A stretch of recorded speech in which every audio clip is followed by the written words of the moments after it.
बिस्मिल्लाहिर्रहमानिर्रहीम। अस्सलाम वालेकुम डियर स्टूडेंट्स, मैं उम्मीद करता हूँ कि आप सब लोग खैरियत से होंगे। आज का हमारा जो टॉपिक है वो है पाकिस्तान एक जदीद इस्लामी रियासत, कायदे आज़म मोहम्मद अली जिन्ना और लामा मोहम्मद इकबाल रहमतुल्लाह अलैह के इरशादात की रोशनी में। पेपर के पॉइंट ऑफ व्यू से बहुत अहम तरीन टॉपिक है ये आप लोगों ने याद रखना है। मोस्ट रिपीटेड टॉपिक है और यहाँ पर आपको एक चीज और बता दूं कि यहाँ से आपको दो शॉर्ट क्वेश्चंस आ सकते हैं जो आपके एक्सरसाइज में शॉर्ट क्वेश्चन वाले पोर्शन में से हैं, वो मैं आपको साथ साथ बताऊंगा। तो चलिए लेक्चर की तरफ चलते हैं। इस लेक्चर के बेसिकली दो मेन पार्ट्स हैं, जैसा कि टॉपिक में ही मेंशन कर दिया गया है, लामा मोहम्मद इकबाल रहमतुल्लाह अलैह और कायदे आज़म। पहले हम फर्दर यानी कि पहले हम पढ़ेंगे कायदे आज़म मोहम्मद अली जिन्ना के बारे में, सेकंड नंबर पर पढ़ेंगे लामा मोहम्मद इकबाल रहमतुल्लाह अलैह के बारे में। तो चलिए पहले कायदे आज़म मोहम्मद अली जिन्ना के बारे में पढ़ते हैं। अगर आप लोग अपनी टेक्स्ट बुक को देखें तो ये जो क्वेश्चन है बेसिकली ये टॉपिक जो है आपकी टेक्स्ट बुक में पैराग्राफ्स की सूरत में दिया गया है, लेकिन मैंने कोशिश की है कि मैं आपको ये पॉइंट्स की सूरत में फिंगर टिप्स पर तैयार करवा सकूं ताकि आपको याद करने में आसानी रहे। ये आप लोगों ने ये बात याद रखनी है कि पेपर में भी आपने इसको इसी तरह एज इट ऐसे ही लिखना है कि पहले आप पॉइंट लिखेंगे मेन पॉइंट्स कायदे आज़म मोहम्मद अली जिन्ना, उसके बाद लिखेंगे लामा मोहम्मद इकबाल। जो ये पॉइंट्स बयान कर दिए गए हैं, लिखे गए हैं, ये आपकी टेक्स्ट बुक में से ही लिए गए हैं। बेशक आप टेक्स्ट बुक को सामने रखें और इस लेक्चर को सुने, मुझे उम्मीद है कि ये आपको फिंगर टिप्स पर तैयार हो जाएगा। तो ये मेन पॉइंट है कायदे आज़म मोहम्मद अली जिन्ना रहमतुल्लाह अलैह का। ये आगे फर्दर इसके सब पॉइंट्स हैं। बिल्कुल इसी तरह से ये लामा मोहम्मद इकबाल रहमतुल्लाह अलैह के बारे में मेन पॉइंट्स हैं और इसके जो फर्दर सब पॉइंट्स को डिवाइड कर दिया गया है। तो यहाँ पर हम इनको फर्दर यानी कि सिंगल बाय सिंगल करके डिस्कस करने की बजाय हम डायरेक्टली इनकी एक्सप्लेनेशन पे चलते हैं। तो पहले पढ़ते हैं कायदे आज़म मोहम्मद अली जिन्ना और जदीद इस्लामी रियासत पाकिस्तान। ये आपने याद रखना है कि आपने जब कायदे आज़म मोहम्मद अली जिन्ना के बारे में लिखना स्टार्ट करना है पेपर में, सबसे पहले जिस चीज को आपने कोड करना है जो आपकी टेक्स्ट बुक में नहीं है, जो आपके नंबरों को एज दे सकती है, और ये जो मुताला पाकिस्तान का पेपर होता है इसके जो पेपर चेकर होते हैं इनको ये हदायत भी दी जाती हैं कि जो कैंडिडेट, जो एस्पायरेंट, जो उम्मीदवार है लामा मोहम्मद इकबाल की जो पोइट्री को कोड करते हैं या जो रेलिवेंट हो टॉपिक के कोटेशन हिस्ट्री के बारे में वो कोड करते हैं, उनको आपने एक्स्ट्रा नंबर देने हैं। तो ये शेर आपने लाजमी कोड करना है कि हजारों साल नरगस अपनी बेनूरी पर रोती है, बड़ी मुश्किल से होता है चमन में दीदावर पैदा।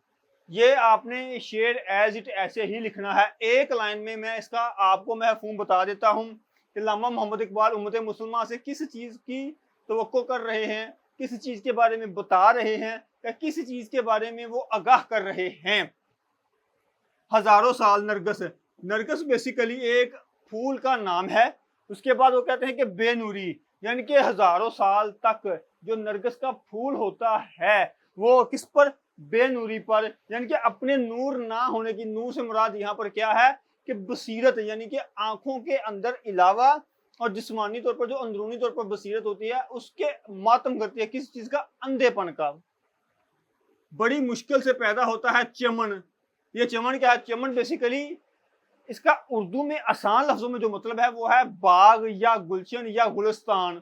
ठीक है, तो जो दीदावर, इसके दो मीनिंग हैं, एक के बसीरत वाली निगाह और एक होता है बसारत वाली। बसारत वाली निगाह वो है जो हर एक इंसान को, दूसरे इंसान को देख सकती है, ये आंखें, इसको आम जुबान में कह सकते हैं। और जो बसीरत होती है ये अंदरूनी शख्सियत होती है जो किसी भी फर्द को, किसी भी ग्रुप को जांचने का, जज करने का कुदरती तौर पर एक क्या होती है, वसीला होती है।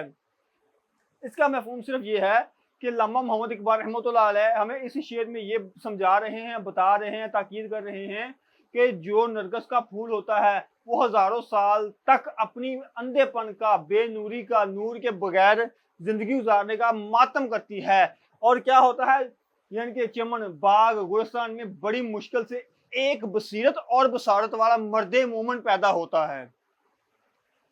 अब हम बात करते हैं टॉपिक की कि आप रहमतुल्लाह अलैह, ये जो वर्ड आप रहमतुल्लाह अलैह लिखा गया है ये बेसिकली कायदे आज़म मोहम्मद अली जिन्ना रहमतुल्लाह अलैह को रिप्रेजेंट कर रहा है। आपने نظریہ پاکستان درج ذیل مدلل انداز میں بیان کیا. یہ ورڈ جو مدلل لکھا گیا ہے، مدلل سے مراد یہ ہوتی ہے کہ دلائل کے ساتھ ہے، لاجیکلی ریزنیبل چیزوں کو ایکسپلین کرنا جن کو عقل اور شعور دونوں تسلیم کریں. اس کا سب پوائنٹ نمبر 1 ہے کہ پاکستان کا قیام.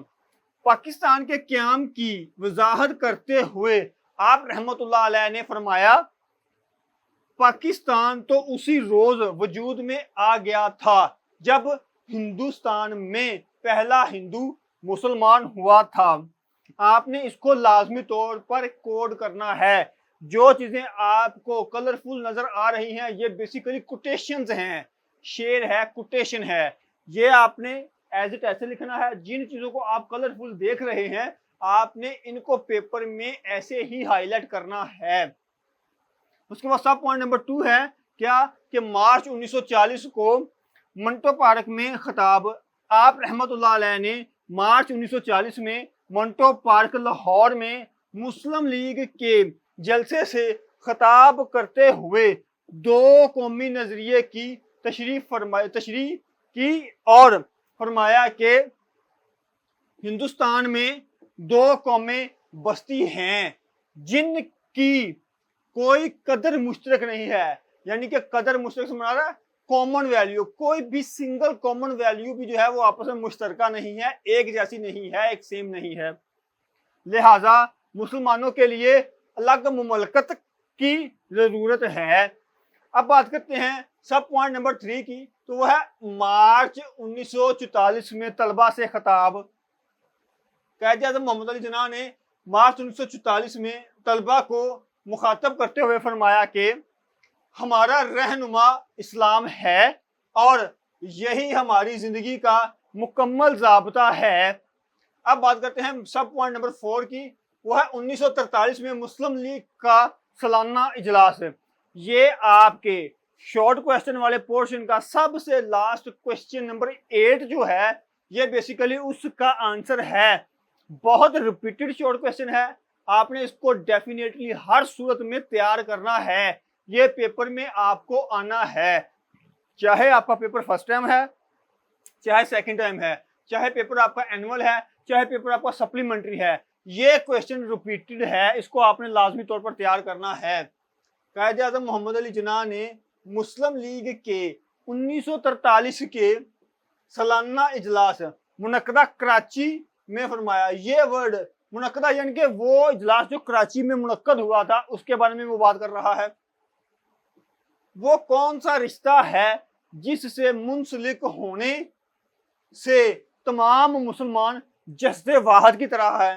یہ ورڈ جو جسد واحد ہے بیسیکلی اس کا عام زبان میں مطلب کیا ہے؟ عام زبان میں اس کا مطلب یہ ہے ایک جسم کی طرح ہے. جسد کہتے ہیں ایک جسم کو، جسد واحد کی طرح ہے. وہ کون سی چٹان ہے جس پر ملت کی عمارت استوار ہے، یعنی کہ کھڑی ہے، قائم ہے. وہ کون سا لنگر ہے جس سے امت کی کشتی کو محفوظ کر دیا گیا ہے.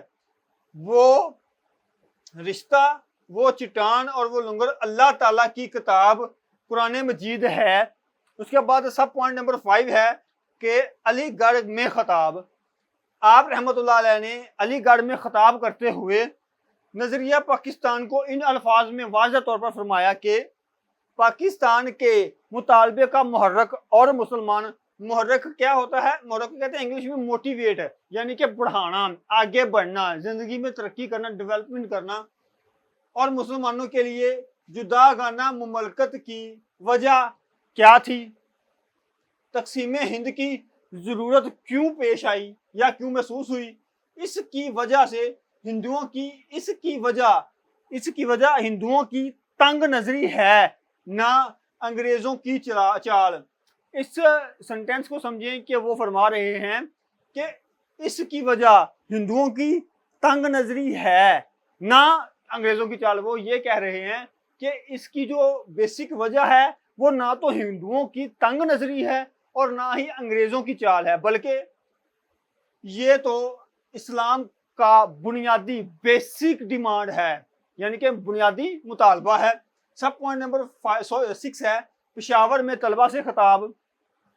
قائد اعظم نے जून 1945 में पेशावर में तलबा से खिताब करते हुए फरमाया कि हमारी कौम आज़ादी हासिल करने की अहल है, जिसमें इस्लाम के असूलों पर अमल दरामद करना होगा और नजरिया इस्लाम की हिफाजत हो सकेगी। सब पॉइंट नंबर जो है वो 7 है।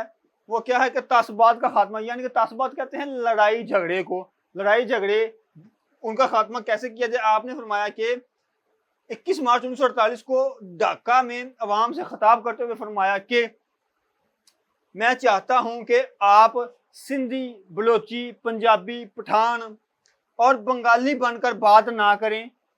यह कहने में आखिर फायदा क्या है कि हम पंजाबी, सिंधी, पठान हैं, हम तो बस मुसलमान हैं। मैं फिर आपसे ये रिपीट कर रहा हूं, जितनी भी कोटेशंस को कलरफुल करके हाईलाइट किया गया है ये बेसिकली रेफरेंसेस हैं, हवाला जात हैं, कोटेशंस हैं।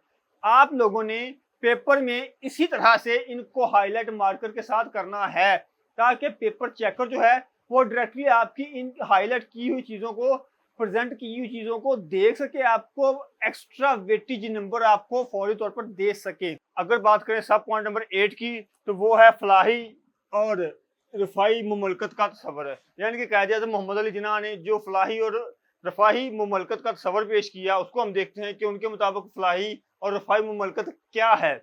तो इसको हमने सब पॉइंट्स में डिवाइड किया है। वो फरमाते हैं कि फलाही और रफाही मुमलकत का बेहतरीन तस्वर जो है वो इस्लाम ने पेश किया है।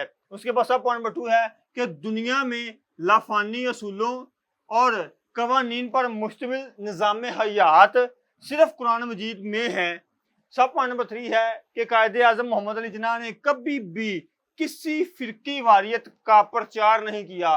प्रचार का मतलब है तशहीर नहीं की, पब्लिसिटी नहीं की, किसी फिरकी को प्रमोट नहीं किया। अब बात करते हैं मेन पॉइंट नंबर 2 की, यानी कि अल्लामा मोहम्मद इकबाल रहमतुल्लाह अलैह और एक जदीद रियासत इस्लाम।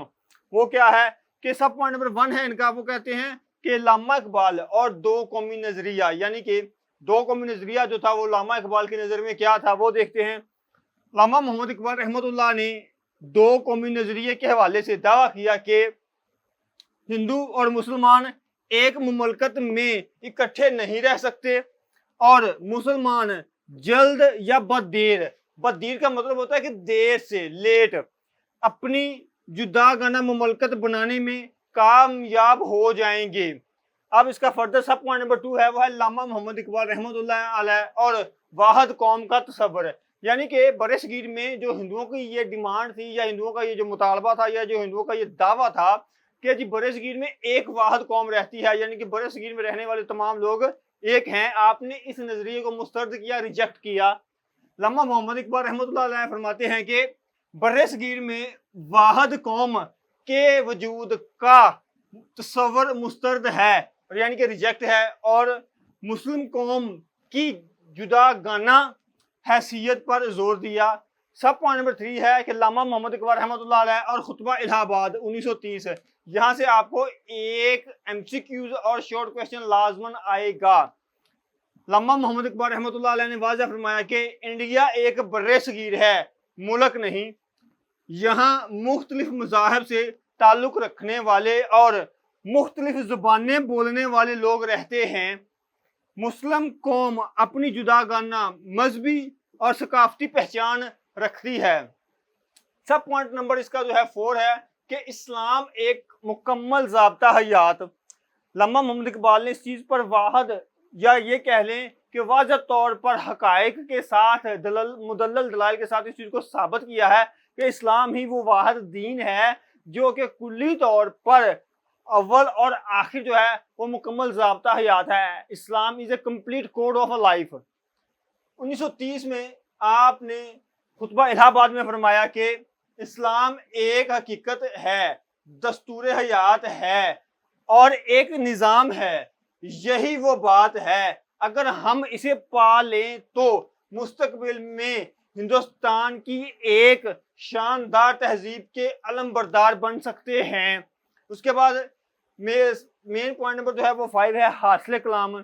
आपकी टेक्स्ट बुक में हासिल कलाम नहीं पेश किया गया है, आपने इसमें दो चीज़ों को हर सूरत में ऐड करना है हासिल कलाम में। اگر آپ لوگ چاہتے ہیں کہ آپ کے 8 میں سے 8 نمبر آئیں تو یہ حاصل کلام آپ نے لازمی ایڈ کرنا ہے کہ قائد اعظم اور علامہ محمد اقبال کے فرمودات سے مراد بھی ارشادات ہی ہے سے یہ نتیجہ اخذ کیا جا سکتا ہے کہ اسلامی ریاست کو جدید اور فلاحی خطوط پر استوار کرنے کے لیے قرآن مجید کی آفاقی تعلیمات اور اسلام کے رہنما اصولوں سے مدد لی جا سکتی ہے۔ نیز سے مراد ہوتا ہے اور مزید اس کے ساتھ ریاست کو فرقہ واریت، گروہ بندی اور تعصبات سے محفوظ رکھا جا سکتا ہے۔ آخر پہ جو چیز آپ نے ہر صورت میں ایڈ کرنی ہے وہ علامہ محمد اقبال رحمۃ اللہ علیہ کا ایک شعر ہے جو آپ نے لازمی طور پر حاصل کلام میں ایڈ کرنا ہے۔ وہ کیا ہے کہ وہ کہتے ہیں کہ نخل اسلام نمونہ ہے برو مندی کا، پھل ہے یہ سینکڑوں صدیوں کی چمن بندی کا۔ اب یہ جو نخل کا عام زبان میں میننگ ہے، مطلب ہے اردو میں، وہ ہے پودا، یعنی کہ اسلام کا جو پودا ہے وہ کیا ہے؟ برو مندی کہتے ہیں کہ مسلسل عمل اور ارتقاء، یعنی کہ چیز کی جو ڈیولپمنٹ ہوتی ہے، نشو و نما ہوتی ہے۔ اسلام ایک ایسا پودا ہے جو کہ مسلسل عمل اور ارتقاء کا نمونہ کس کو کہتے ہیں؟ مثال ہے، ایگزامپل ہے۔ پھل کو عام راز میں کیا لیا جاتا ہے کہ ثمر، پھل ہے، ثمر ہے، سینکڑوں صدیوں پر چمن بندی کا مراد، چمن بندی سے مراد یہ ہے کیا کہ باغبانی، یعنی کہ جو ایک باغ میں مختلف کلر کے، مختلف رنگ و نسبت کے جو پھول ہوتے ہیں وہ بہت خوبصورت ہوتے ہیں، اور اسلام نے اپنے اندر وہ تمام پھول سمائے ہوئے ہیں جو کہ پوری دنیا کے لیے کیا ہیں؟ رہنما ہے۔ یعنی کہ رہنما سے مراد یہ ہے کہ وہ واضح طور پر ہر ایک انسان کی جاندار کی ہر ایک جگہ پر، ہر ایک پلیٹ فارم پر رہنمائی کرتے ہیں۔ تو یہ آپ نے آخر میں یہ جو یعنی کہ جو ریفرنس ہے آپ نے لازمی ایڈ کرنا ہے کہ یہ شعر کن کا ہے۔ میں امید کرتا ہوں کہ آپ لوگوں کو یہ لیکچر پسند آیا ہوگا۔ کمنٹس میں ضرور ہمیں اپنی رائے سے آگاہ کیجیے۔ نیک خواہشات کے ساتھ اللہ حافظ۔